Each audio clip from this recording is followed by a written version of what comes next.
이제 잊지 말고 반드시 기억해 두셔야 할 패턴들이야. 나머지 패턴들 같은 경우에는 이제 주가 패턴들이 나머지들 같은 경우는 뭐 그렇게 크게 뭐 알아두시면 좋긴 좋은데 반드시라고 얘기를 하지는 않습니다. 아래 2번, 3번, 4번의 경우는 반드시라고 얘기를 하지는 않아요. 이 1번 이 슬로프 타고 떨어지는 추락사 패턴이죠. 이 추락사 패턴의 경우에는 반드시 기억을 해 두셔야 됩니다. 종목이건 지수건 여기 걸리면 어김없이 그냥 다 깨집니다. 옛날에는 예외적으로 뭐 10번 생기면은 그 중에 한 번 정도는 예외적으로 내려가질 않는 경우들이 간혹 나왔습니다만 지금은 이거 발생하면요 거의 다 깨지고요. 그 다음에 지금 같은 경우는 문제가 어디냐면, 자, 과거에 제가 이거를 알려드릴 때까지는 여기 보시죠.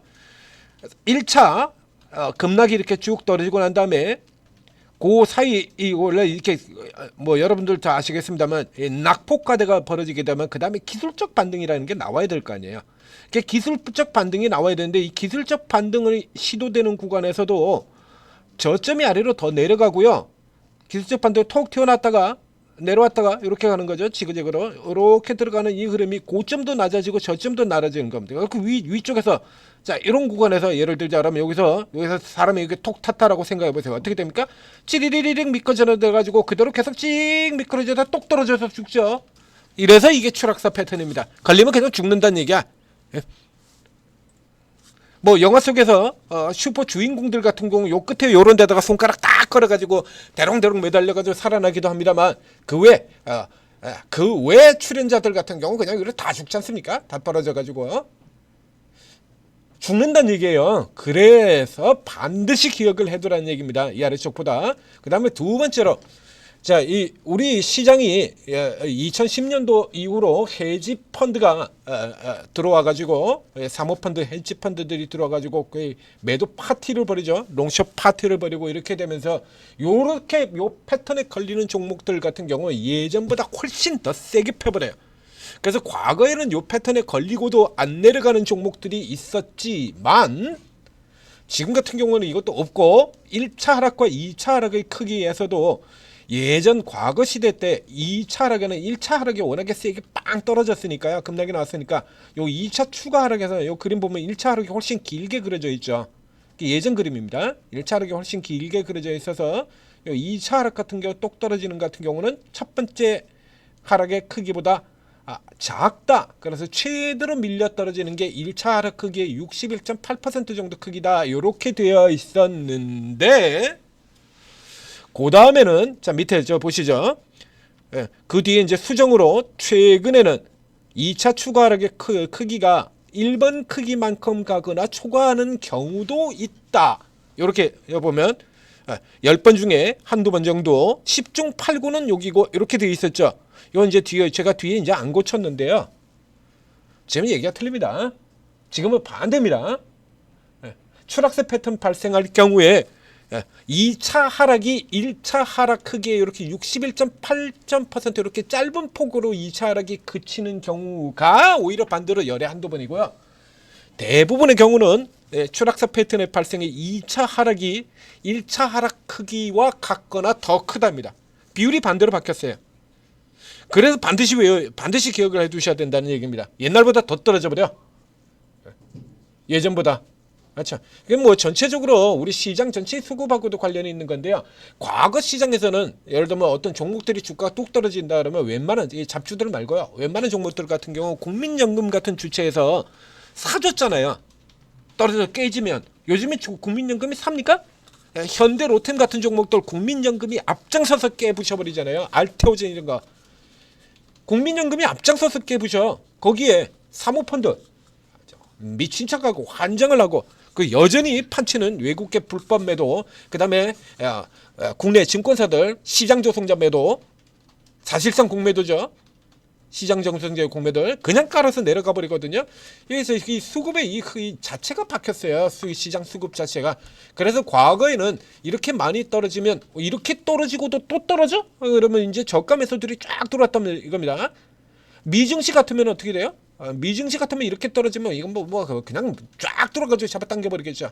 우리는 그냥 그냥 패대. 그래서 이 비율이 완전히 바뀌었어요. 그래서 예전보다 이 글을 쓸 당시에도, 그래서 이건 굉장히 중요합니다라고 집중을 드렸던 건데, 이 글을 쓸 당시보다 지금은 월등하게 더, 그렇죠? 월등하게 더더욱 굉장히 중요해진 부분이 됩니다. 이게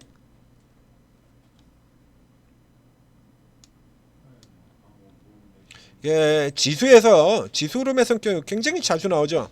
그렇죠? 지수 흐름에서 상당히 자주 나오고 종목에서도 굉장히 많이 나옵니다. 그 다음에 두 번째 패턴을 쭉 내려가 보면 이제 그 다음은 흔한 것들이에요. 하락 깃발형이죠. 하락 깃발형. 이렇게 패턴이 연결이 됐을 경우에, 자, 이거 뚝 떨어졌다가 저쯤에서는 느릿하게 이렇게 반등이 나오는데 고가를 뚫고 넘어가질 못해요. 고가를 요거 그냥 그대로 깨져버리는 경우입니다만, 급락 이후에 짧은 반등 상황, 이제 분봉, 주로 일봉에서도 이런 그림이 나오는 경우가 많은데요. 이거 실제 활용도는 분봉상에서 많이 씁니다. 예를 들면 주가가 막 떨어졌다 이거야. 갑자기 악재가 나오면서, 예를 들자 그러면 뭐 있을까요? 어제 예를 들면 무브넥스가 그 로봇 사업 진출 부인 나오면서 주가가 빵 떨어지는 식으로, 예를 들면 그렇게 급락해서 빵 떨어지지 않습니까? 빵 떨어지면 이제 중간에 이제 그건 하한가로 직행을 해버렸습니다만, 예를 들어서입니다. 이제 그런 식으로 주가가 쫙 떨어지면서 한 18%쫙 떨어졌어. 10몇 %. 그럼 선 다음에 잠깐 밑에서 이제 반짝반짝할 이제 저가 수익도 들어오면서 반짝반짝하는 흐름 나오잖아요. 그랬을 때 이 종목이 여기가 진짜로 이제 많이 내려가지고 저점을 잡는 거냐, 아니면 일시적으로 잠깐 반짝하다 또 깨질 거냐 하는 거, 그거 활용할 때 굉장히 많이 쓰이는 패턴입니다. 분봉상에서 주로 활동, 짧은 당일 중 분봉에서 이제 많이 활동을 하고요. 일봉에서도 나와요. 일봉상에서도 패턴이 나오는데, 그보다 훨씬 더 압도적으로 비율상으로 말도 할 수 없는 비율상의 차이로 분봉 쪽에서 활용도가 더 높습니다. 그 다음에 이제 세 번째 유형, 자, 2번하고 비슷하죠. 세 번째, 요게 세기형입니다. 우리 주식 교과서의 주가 패턴에서 살펴보게 되면 등장하는 상승 세기형, 하락 세기형, 그렇게 되죠. 상승의 세기를 받고 아래로 꺾어져 나오는, 그러니까 이름 때문에, 이거 지금 밑에도 제가 해설을 써놨습니다만, 종종 이제 이름 때문에 이제 착각들을 하게 되는데, 상승 흐름의 세기를 받고 밀린다야. 그러니까 반대 같은 경우에는 이제 반대로 급등했다가 이렇게 눌렸다가 돌아가는 형태. 그러니까 우리 흔히 얘기하는 상승에서 나오는 이런 형태 같은 경우가 세 개의 상승 구조에서는 세 개의 패턴이 있죠. 상승 깃발형, 상승 페넌트형, 상승 삼각형 쪽의 구조고요. 그리고 세기형, 그렇죠? 하락 세기형, 그 구조가 있습니다. 급등했다가 쉬어 들어가고 좁혀지고 다시 올라 들어가는 요거 그림을 정반대로 뒤집는 거예요.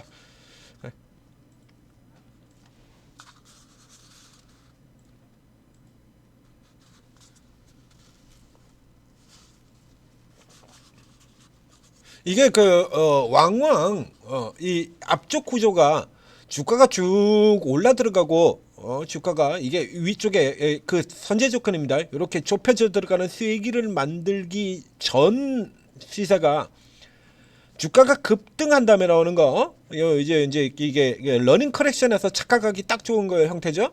요런 구조로 들어가는 케이스 같은 경우라 그러면, 자, 이제 잠깐 이제 그 그림으로 비교를 해드리자 그러면, 자, 이걸 예를 들면 주가가 이런 식으로 지금 급등을 하잖아요. 이렇게 쭉 이렇게 급등을 하고 난 다음에,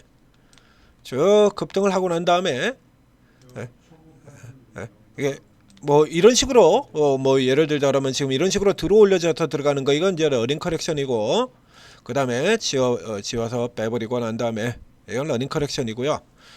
그 다음에 주가가 이렇게 급등을 하고, 자, 주가가 급등을 하고, 자, 이렇게 살짝 이런 형태, 패턴상으로 이런 형태입니다. 그러니까 실제 주가는 여기서 이제 이렇게 되겠죠? 이런 식으로. 이런 식으로 저는 이게 이제 상승 깃발형, 그다음에 아까 보셨던 페넌트형 있고, 지금 방금 보셨던 이제 그 세기형 같은 경우는 예, 이제 방금 보셨던 이 세경 같은 경우는 예. 자, 예를 들어서 이제 밑에가 이게 아래로 내려가는 게 아니고 그러니까 진폭이 좁혀지는 거죠. 예.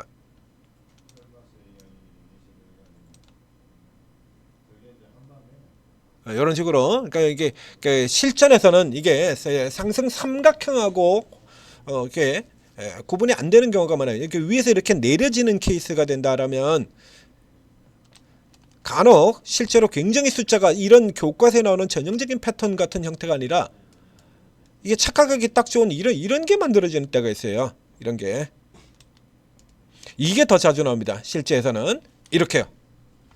그래서 올라갔다 주가가 이제 주가 구조로 친다 그러면 주가가 올라갔다가 이제 내려온 다음에 요게 이제 조금 더 좁혀지면 그렇게 되죠. 요게 지금 요게 거랬던 거에서 종가 이전에 이렇게 위가 들어올려지고요. 그 다음에 밑에서도 이렇게 붙어가지고 진폭이 이렇게 좁혀지는 형태, 이런 형태가 되는 겁니다. 이런 거.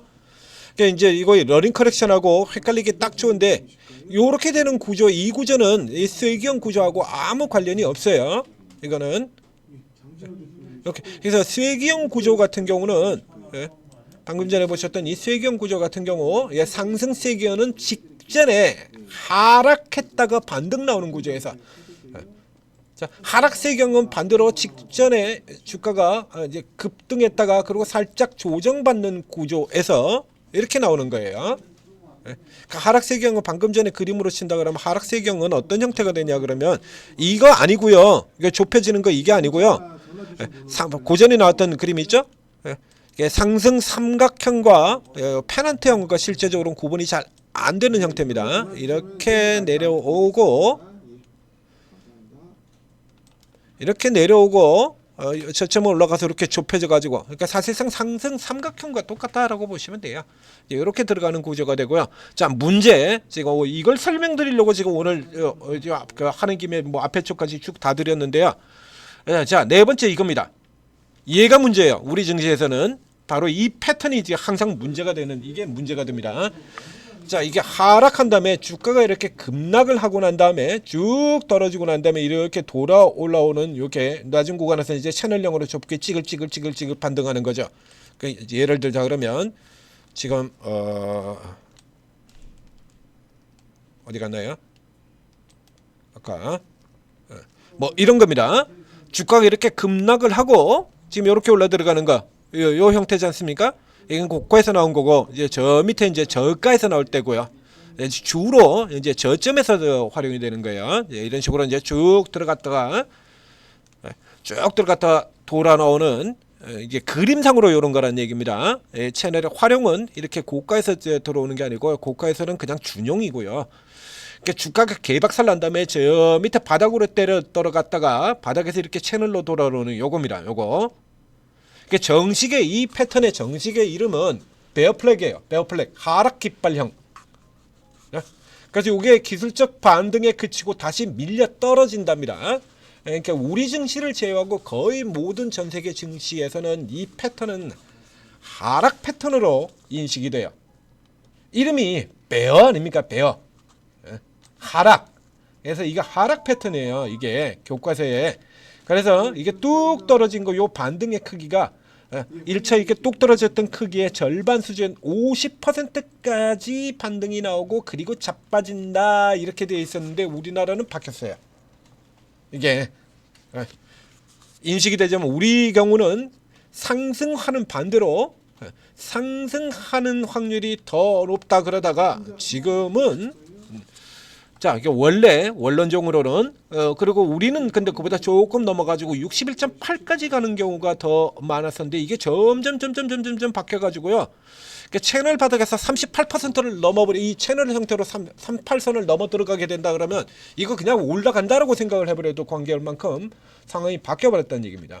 그래서 이 패턴이, 얘건 방금 전에는 이게 하락 패턴을 봤지 않습니까? 자, 급락 후 반등 패턴 이렇게 나오는 그림이 있어요. 자, 요게 지금 가장 전형적인데 이 비슷하죠? 그러니까 요렇게 가지고 그냥 그대로 이어지는 경우도 있고요. V자 반등이 있고, 요거예요. 요거 이 형태. 예? 이거 빵 떨어졌다가 이렇게 내려오는 게 이렇게 돌아 나오다가 그냥 그대로 치고 올라와 버리는 겁니다. 이렇게. 지금 딱 이런 케이스예요. 여기. 딱 이런 케이스. 이게 이제 지금 저점에서 활용된다. 미리 얘기 드렸습니다. 그러니까 고가에서 지금 이렇게 뚝 떨어졌지 않습니까? 이게 고가에서 이렇게 뚝 떨어졌어요. 급락으로 쭉 떨어지고 이제 밑에서 이렇게 만들어 가지고 아주 약한 종목들 같은 경우에는 요게 요만큼 이렇게 반등 나왔다가 여기서 그냥 자빠진다는 얘기야. 이렇게 요 선에서, 그러니까 요 좁은 쪽에서 지금 하나 둘 이렇게 만들지 않습니까? 안에, 그렇죠? 저 좁게 요 안에서 요 안 구조에서 살펴보면 이렇게 올라 들어갔다가 내려오고요. 그 다음에 다시 들어갔다가 내려오고 여기서 그냥 그대로 쭉 빠지는 거예요. 요게 연결이 돼가지고 쭉 올라 들어갈 경우 뒤집어 이렇게 연삼각이 여기서부터 출발을 하는 거죠. 이 구조에서.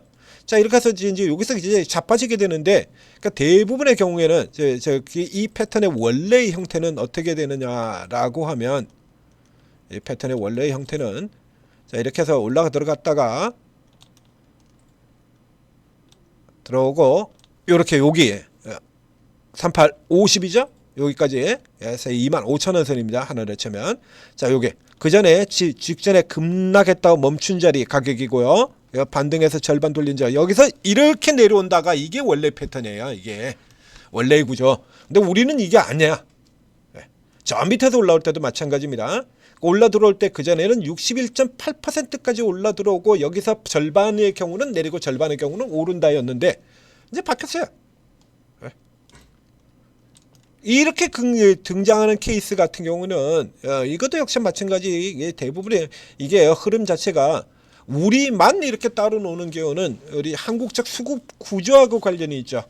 우리 고유의 이 수급, 이 기이한 수급 행태, 여기하고 관련이 있습니다. 주요한 메이저 주체들이 대부분 뭘 합니까? 공매도 때린 다음에 쇼커브 하는 거, 이걸로 먹고 살 생각들만 하잖아요. 우리는 주요 주체들이. 외국인 그러고요, 연기금 그러고요, 사모펀드 그렇고요. 연기금과 사모펀드가 그렇다 보니까 모두가 다 똑같은 생각만 하거든요. 주요 주체들이.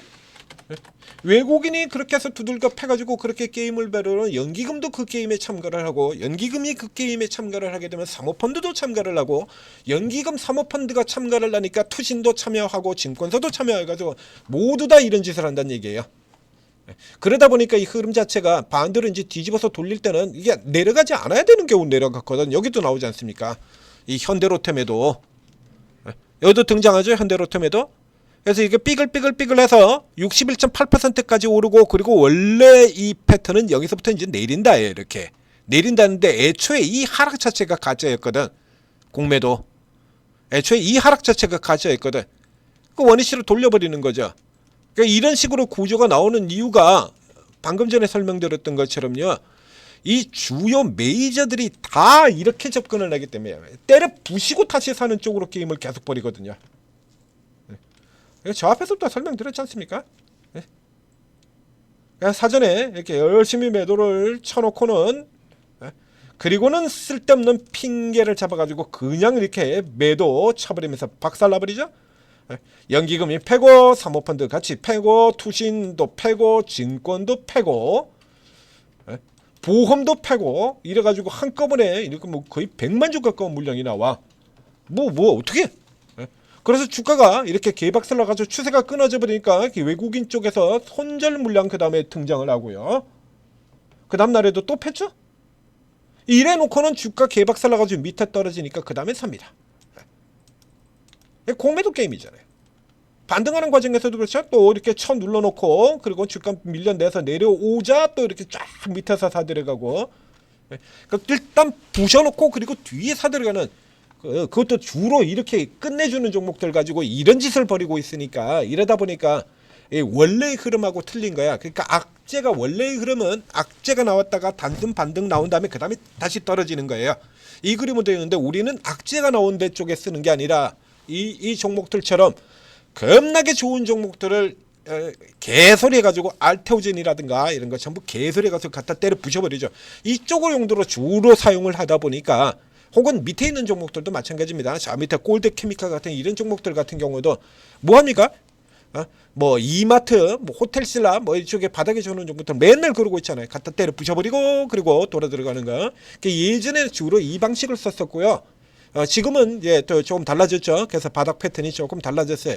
지금은 이제 이 패턴은 이제 약세 쪽에서 나오는 게 아니라 이렇게 고가주에서 오히려 더 많이 나옵니다. 전형적으로는 이제 바닥 쪽에서 많이 나오는 거였는데 지금은 바닥이 아니라 고가에서 많이 활용이 되고, 그리고 바닥은 지금은 완전히 다르죠. 지금 바닥에서 가장 많이 등장하는 패턴은 컵 위드 핸들, 컵 위드 홀드, 이게 지금 가장 많이 해요. 저쪽에는 지금 저 글은 옛날에 작성이 된 거라서 그 내용이 없습니다만 지금 가장 많이 나오는 패턴은 이거죠. 컵 위드 핸들, 이게 가장 많이 나옵니다. 자, 이 패턴은 이제 별도로 다음 기회에 또 추가적으로 설명을 드리도록 하겠습니다.